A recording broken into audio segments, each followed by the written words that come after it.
लोकशाहीर अण्णाभाऊ साठे आणि शेतकरी यांचा खूप जवळचा संबंध होता.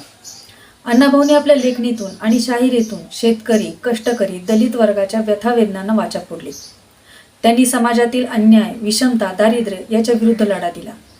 त्यांच्या या कार्यामुळे शेतकऱ्यांमध्ये जागृती निर्माण झाली आणि आपल्या हक्कांसाठी लढण्याची प्रेरणा त्यांना मिळाली. संयुक्त महाराष्ट्राच्या चळवळीत सुद्धा अण्णाभाऊंनी शेतकरी आणि कामगार वर्गाला सोबत घेऊन सक्रिय भूमिका पार पाडली. याचाच अर्थ अण्णाभाऊंचे कार्य हे साहित्यापुरते मर्यादित राहिले नाही, तर त्यांनी समाज सुधारणेच्या कार्यातही मोलाची भूमिका पार पाडली. अन्न साहित्याची खान ग माय, लहू बोलावी तलवार ग माय. एक शाहिरीने नटला दुसऱ्या ताकदीनं भिडला, एक शाहिरीने नटला दुसऱ्या ताकदीनं भिडला.